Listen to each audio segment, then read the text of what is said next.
காலையில் பிரேக்ஃபாஸ்ட்டுக்கு வெறும் 2 ஸ்டெப்பில் ரொம்ப சிம்பிளாக ஈஸியாக அது ரொம்ப டேஸ்டியாக ஒரு பிரெட் உப்புமா எப்படி பண்ணலான்னு பார்க்கலாம். ரொம்ப ரொம்ப சிம்பிளான ரெசிபி. யாருனாலும் ஒரு 5 நிமிஷத்தில் இதை ரெடி பண்ணி எடுத்துடலாம். பேச்சுலர்ஸ்க்கு அப்புறம் ஆஃபீஸ் போகிறவங்களுக்கெல்லாம் இது ரொம்ப யூஸ்ஃபுல்லாக இருக்கும். வாங்க அது எப்படி பண்ணலான்னு பார்க்கலாம். மிக்ஸ் பண்ணுறதுக்கு கொஞ்சம் அகலமான ஒரு பவுல் எடுத்துக்கோங்க. அதில் இப்போ 2 முட்டையை நம்ம உடச்சி ஊற்றிக்கலாம். ஒரு வெங்காயம், ஒரு 2 பச்சை மிளகாய் உங்கள் காரத்துக்கு ஏற்றாப்புல எடுத்துக்கோங்க. வெங்காயத்தை நல்லா ஃபைனாக சாப் பண்ணிக்கோங்க. அதே மாதிரி ஒரு தக்காளி எடுத்து நல்லா ஃபைனாக சாப் பண்ணி சேர்த்துக்கோங்க. அதில் கொஞ்சம் கருவேப்பிலையை நல்லா பிச்சு சேர்த்துக்கலாம். தேவையான அளவுக்கு உப்பு, ஒரு 1/4 டீஸ்பூன் அளவுக்கு மிளகுத்தூள், ஒரு பிஞ்ச் அளவுக்கு மட்டும் கரம் மசாலா, ஒரு 1/2 டீஸ்பூன் அளவுக்கு சில்லி ஃப்ளேக்ஸு, இது எல்லாத்தையுமே சேர்த்து இது கூட சில்லி பவுடர் காரத்துக்காக கொஞ்சம் சேர்த்துக்கலாம். இப்போ நான் இங்கே ஒரு ஆளுக்கு மெஷர்மெண்ட்க்கு பண்ணுறேன். இது ஒரு ஆள் தாராளமாக சாப்பிட்லாம். வயிறு நம்மளுக்கு ஃபுல்லாகிடும். இப்போ 3 பீஸ் ப்ரெட்டு எடுத்து நம்ம இந்த மாதிரி பிச்சு பிச்சு எடுத்துக்கலாம். நான் ஃபஸ்ட்டு 2 பீஸ் எடுத்துட்டேன். அடுத்து ஒரு பீஸு, மொத்தத்தில் 3 பீஸ். உங்களுக்கு உங்கள் குவான்டிட்டிக்கு தகுந்தாப்பில் போட்டுக்கோங்க. நான் இந்த ப்ரெட்டை ஃபஸ்ட்டு உதுத்து போட்டப்போ அது கொஞ்சம் பெருசாக வந்துருச்சு. அதனால் கை வச்சு நல்லா ஸ்மாஷ் பண்ணி நல்லா குட்டி குட்டி பீஸ் ஆக்கி விட்டுக்கலாம். அப்போ உங்களுக்கு சாப்பிட்றதுக்கு நல்லாயிருக்கும். அதுக்காக தான் ஃபர்ஸ்ட்டே நீங்கள் அந்த மாதிரி சின்ன பீஸாக எடுத்து போட்டுக்கோங்க. அப்போ 2 வேலை பார்க்க வேண்டாம்.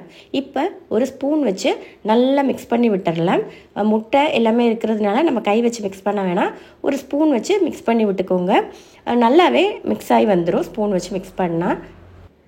இப்போ ஃபுல்லாக மிக்ஸ் பண்ணி முடிச்சாச்சு. நல்லாவே எல்லாமே மிக்ஸ் ஆகி வந்துருச்சு. இந்த மாதிரி இருக்கணும். இப்போ அடுத்து நம்ம ஒரு பேன் எடுத்துக்கலாம். அதில் நம்ம 2 டீஸ்பூன் அளவுக்கு நெய் விட்டுக்கலாம். நெய் உங்ககிட்ட இல்லாட்டி நீங்கள் சன்ஃப்ளவர் ஆயில் சேர்த்துக்கோங்க. பட்டர் கூட யூஸ் பண்ணலாம். ஆனால் நம்ம இந்த ஃப்ளேவர்ஃபுல்லான எண்ணெய், தேங்காய் எண்ணெய், அப்புறம் நல்லெண்ணெய் இதெல்லாம் சேர்க்க வேண்டாம். டேஸ்ட் நல்லா இருக்காது.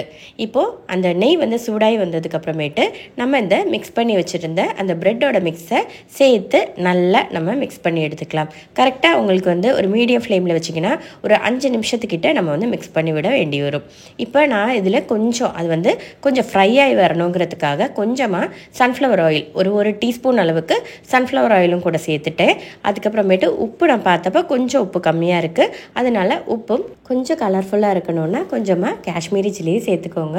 ரொம்ப கொஞ்சம் சேர்த்துக்கிட்டால் மட்டும் போதும். இப்போ இதை நல்லா வேக வச்சு எடுத்துக்கலாம். அவ்வளோதான், ரெசிபி ரெடி ஆயிடுச்சு. ரொம்ப ரொம்ப சிம்பிள். 5 நிமிஷத்தில் நம்ம எல்லாமே ரெடி பண்ணி எடுத்துடலாம். டேஸ்ட்டுமே சாப்பிட்றதுக்கு அந்த ப்ரெட்டும் முட்டையும் அந்த மசாலா எல்லாமே சேர்ந்து வரப்போ ரொம்ப டேஸ்ட்டாக இருக்கும்.